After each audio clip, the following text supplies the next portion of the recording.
Good morning, everyone. Good morning, Professor. Good morning, classmates. I'm LJ Numawas. I'm going to report to you about Bertrand Arthur William Russell's philosophy on education. Let's talk about his biography first. He was born on May 18, 1872, in Trellick, United Kingdom. And unfortunately, because he's mortal, he died on February 2, 1970, at the age of 97. Praise God still, because God has given him a very lengthy life. And that is the place of his death, Penrhyn-Dewdraith. That is how it looks at present. Let's talk about his education. He went to Trinity College, Cambridge. I believe that he studied there, and also he taught there in this very place. Okay, let's talk about his wives or his spouses. The first wife is Alice Purcell Smith. This person is very handsome. Okay, many women were attracted to him. Okay, they got married in 1894 and they got divorced, but they got divorced in 1921. The second wife is Dora Black. They got married in 1921, but they got divorced in 1935. The third wife is Patricia Spence. They got married in 1936 but got divorced in 1952. The fourth wife, and hopefully will be the last, is Edith Finch. They got married in 1952. And with the last woman, Edith Finch, they got children. The first child is Conrad Russell. The second is Earl Russell, John Russell. The fourth is Earl Russell. The next one is Lady Catherine Tate, and the last one is Lady Harriet Russell. And Bertrand Russell got awards. The first one is the Morgan Medal in 1932. This medal was awarded to him for what? For giving much contribution to mathematics. He must be very good in mathematics. The second medal was given to him is the Sylvester Medal in 1934, still in the field of mathematics. He showed a lot of intelligence about mathematics and sharing this intelligence or skills to humanity. And the next one is the Nobel Prize in Literature. He was given this award or this medal because of his contribution to mankind. He has greatly helped mankind. And the next one is the Kalinga Prize.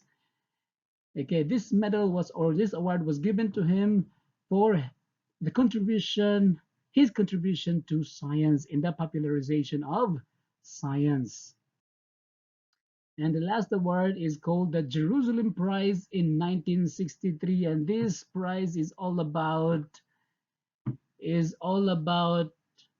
freedom for contributing much, his contribution much about freedom, because Bertrand Russell, okay, likes freedom and he wants people to be free to do whatever they want to do in their lives. And what about his main interest in lives? So many in his life, so many, starting from epistemology, ethics, down to philosophy of social science. So this person is somewhat not an ordinary person, but he somewhat an extraordinary person, because he got a lot of interest in his life, and these interests are really something like matters in the society. His interests are really hard. Okay, and what about his notable contributions or ideas?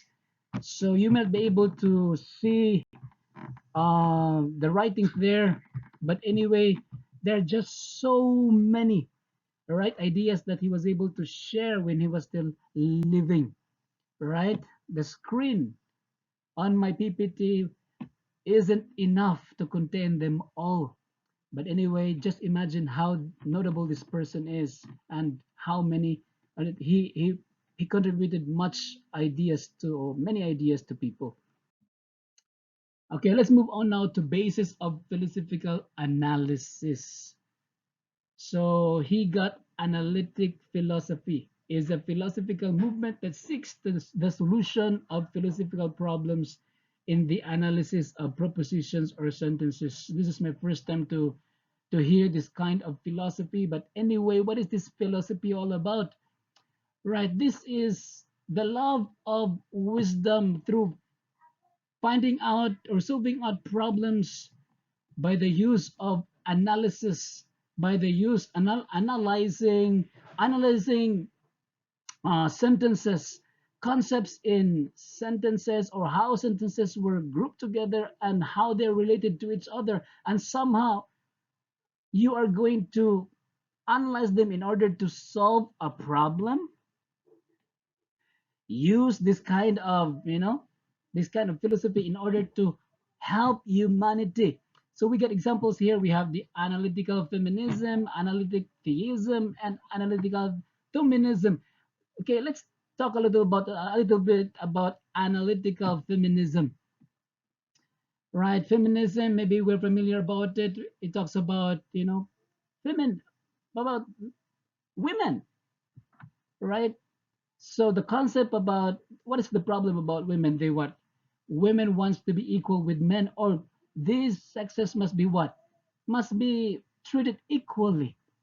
So the philosophers are trying to use this analytical philosophy in order to what? To use the concept, the problems or the issues about women, all right? Trying to use the concepts and the terms women use in order to what?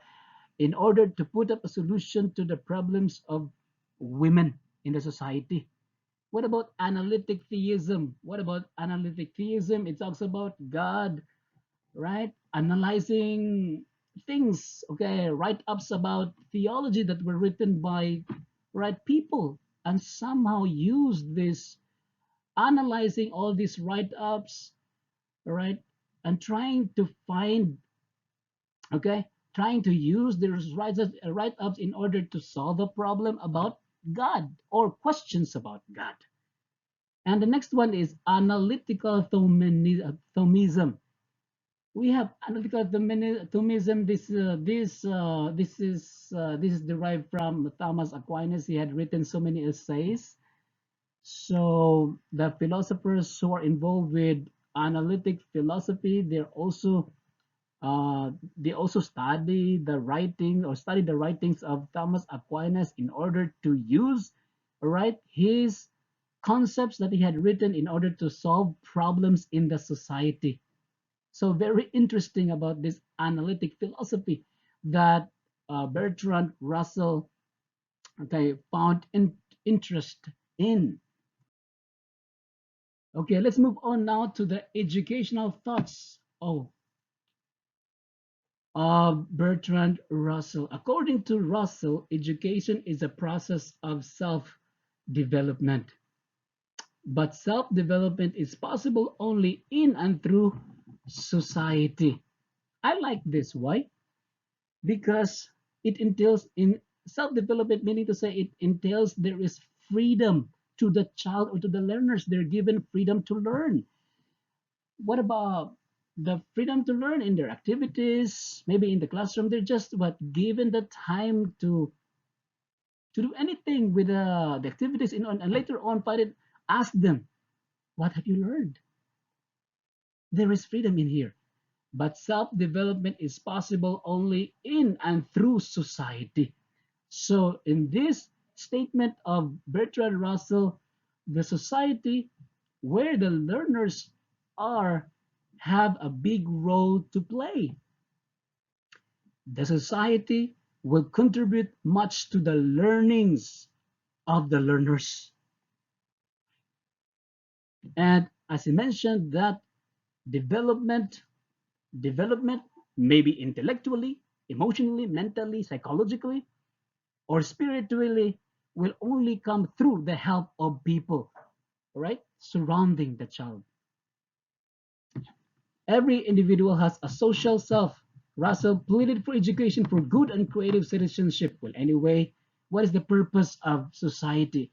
The purpose of society, according to him, is to what? To help people to become useful individuals in the society, not just passive, but proactive individuals. They must be useful. That's why they're what? They, according to Bertrand Russell, they must be given ample time, the freedom that they need in order to learn the skills that they ought to learn, so that when they grow up, they will be useful and they will contribute much to the society, just like Bertrand Russell. What about individual development is not possible without social progress and vice versa. Again, indicating, highlighting the importance of society in the improvement of the learner. Okay, let's move on now to the aims of education according to Bertrand Russell. We have number one here is letting individual realize his potentialities. Letting individual realize his potentialities.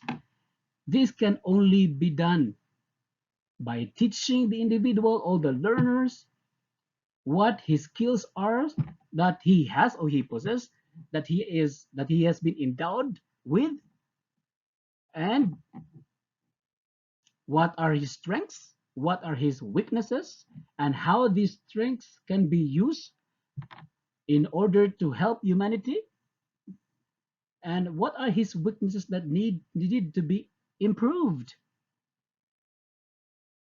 So this concept, or the aim of education for Bertrand Russell, is to let people understand or realize that each of us has the potentialities, and we don't need to lose hope in our lives, because we are endowed with talents and skills in order to become what?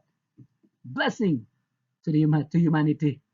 The next one is the enlargement of heart and mind and acquisition of skills. I like this. Enlargement of heart. Oh, I don't like this with the medical if this is a medical problem, because if you have a heart enlargement, then you have a big problem medically. You have to what? You have to go to the doctor in order to for you to have the proper diagnosis, in order for you to be given the right treatment of your heart enlargement, so that you will not die sooner, because the heart is the vital part, one of the major vital parts of our bodies. But the heart enlargement and mind that Bertrand Russell was talking about here is to what? To teach individuals or learners, or these kids or students, how to what? How to be compassionate, how to be loving, how to be considerate, understanding, to be kind to their fellow learners, and how to have the mind to help others in whatever potentialities or talents that they were given, in order to become just like Bertrand Russell, to contribute much to the society, that their talents that were given to them will not just be for themselves, but to be blessings to others as well. Acquisition of skills, right? So that is the aim one, or the second aim of the education according to Bertrand Russell. Systematic education, which is based on individual. No wonder, let me go back to the second one. No wonder that in our schools, I believe not only here in the Philippines, but all over the world, we get this homeroom subject, or maybe the values education, or maybe the, let's say, in others, to others, religion. We were taught, right, from kindergarten up to college, values, so that children will grow with values, respectful individuals, right? Not only highly academically very potential, but humble individuals, know how to treat human beings.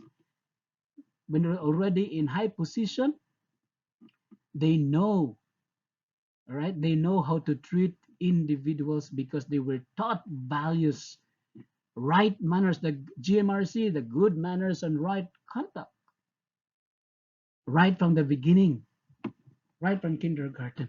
So this is very good.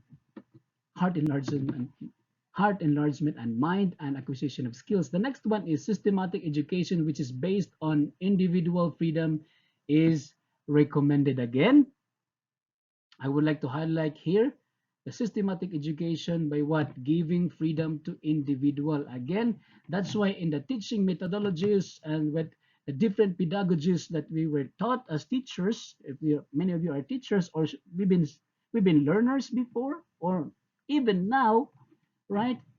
We are what? We are given freedom by our teachers in order to what? To learn different strategies in order for us to what? To learn things, concepts. We were given time to think. We were not pushed, we were not pressured by our teachers in order for us to what? Critically derive solutions, or in order for us to brainstorm wonderful ideas that we will be able to use in solving problems, in helping, all right, in helping others and improving ourselves. And the next one is fostering a spirit of international peace and unity. According to Bertrand Russell, he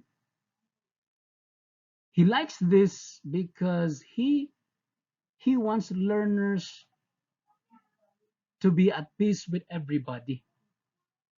He did not like okay, people to be over patriotic, love of country, that they just what? They just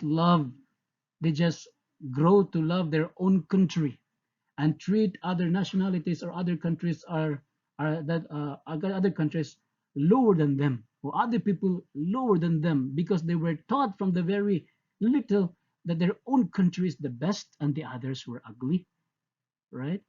But anyway, just like the country of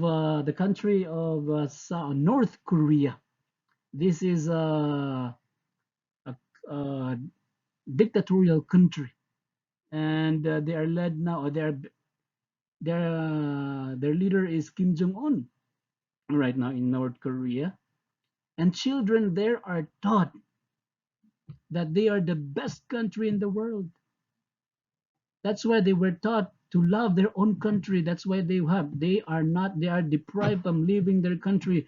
You cannot you cannot go out from North Korea to other countries. You're not allowed to use the internet to see the beauty of other countries, right? Because the sole purpose of doing that, depriving them, the children and the people there, is to what?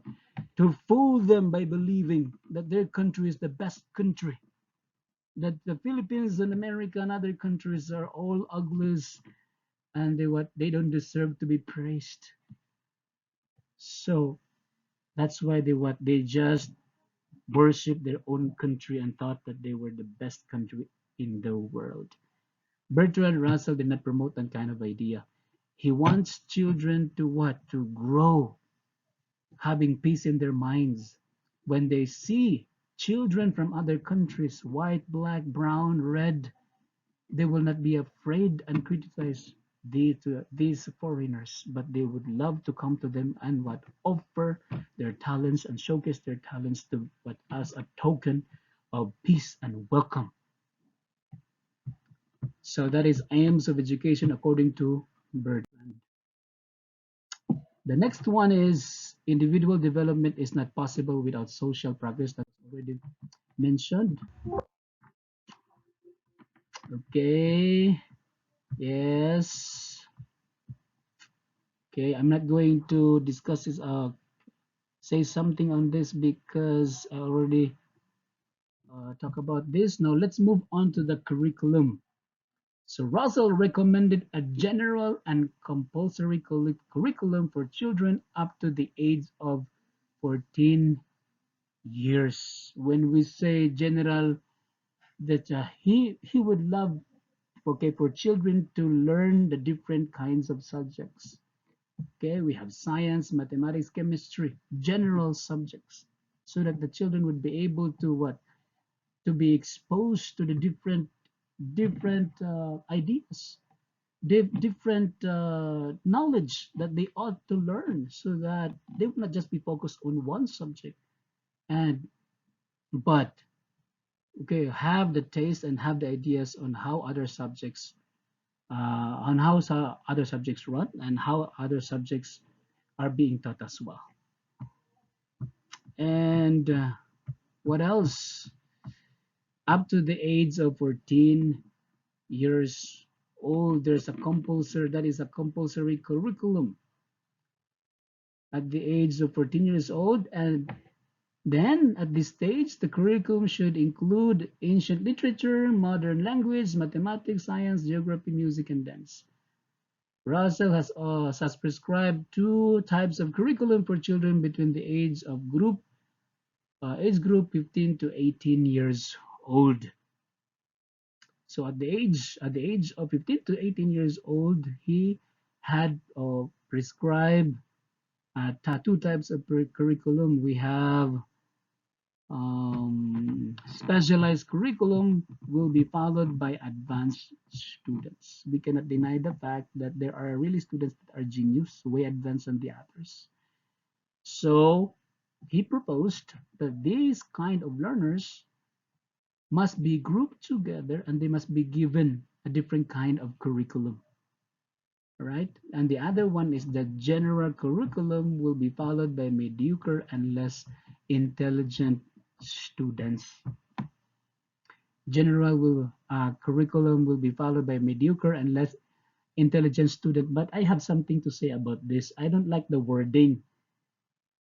It doesn't, for me, it doesn't mean that students or learners that that are undergoing or receiving the general curriculum or studying the subjects under the general curriculum are are mediocre, right?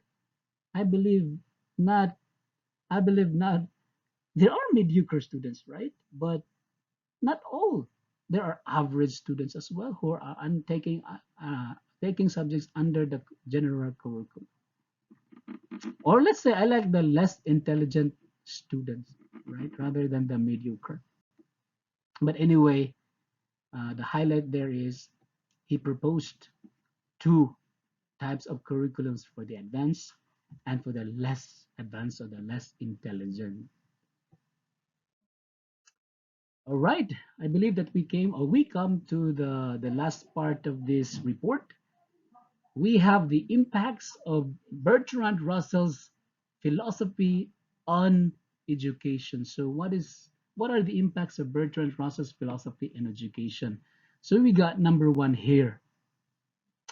The number one is the school must be the training ground for learners to learn knowledge and skills.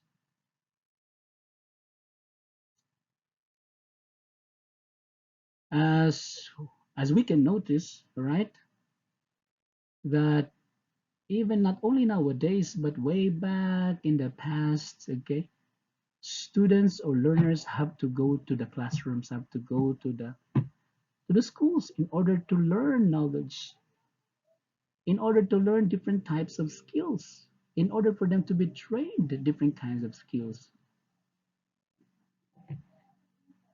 And there they were taught knowledge or skills, and they were what different kind of teaching methodologies that students learn. One of them is the experience of learning by giving them ample freedom to learn activity, skills, and knowledge. But anyway, the point there is that they have to go to school. They have to go to school, but because um, Bertrand Russell, when he was growing up, when he was a student, Okay, he was tutored. There was a point in his life that he did not go. He was not allowed to go to school by his parents probably or his guardians. That's why different kind of tutors came to their house or to the place where he was staying or he stayed in order to learn things. So that's why he proposed strongly that students or learners must go to school in order to learn. The next one is the self-development of learners have become one of the norms in the teaching pedagogies implemented by educators. Have become one of the norms in teaching pedagogies implemented by educators. Yes, self-development. So that's why in the teaching methodologies that are implemented by teachers or educators, we ourselves has experienced reporting, right? That what is reporting? We're given tasks just like this, right? We're giving topics to report. That is one way of self-development. We were given assignments in order to what? For us to develop not only intellectually, but also, let's say, emotionally, psychologically as well, socially, right? We are being developed when we are in schools, when we are in front of our teachers, we are what? We are being coached. So different areas in our being are being developed.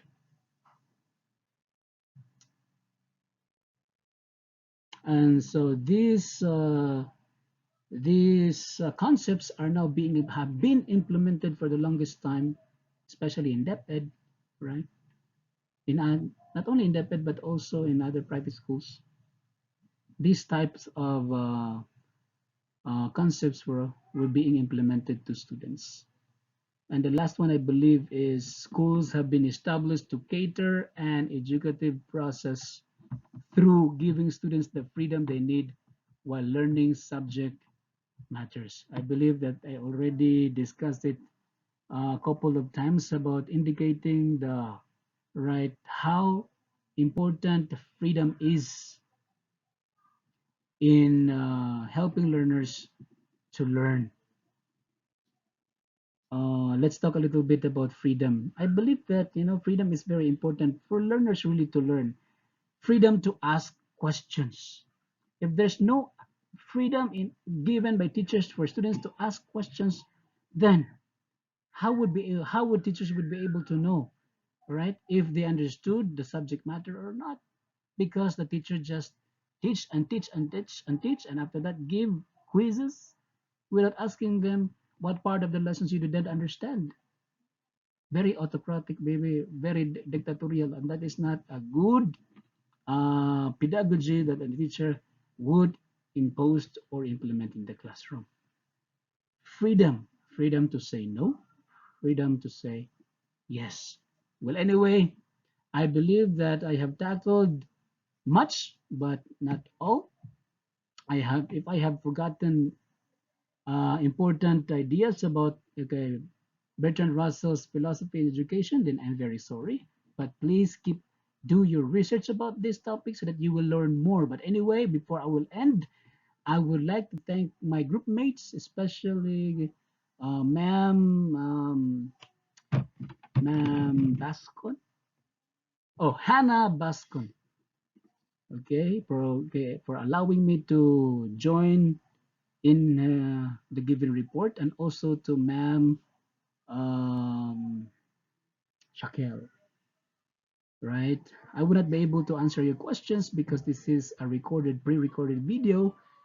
But anyway, thank you very much for listening, and also thank you to Professor Daphne uh, Silvestre. God bless everyone. Bye bye for now.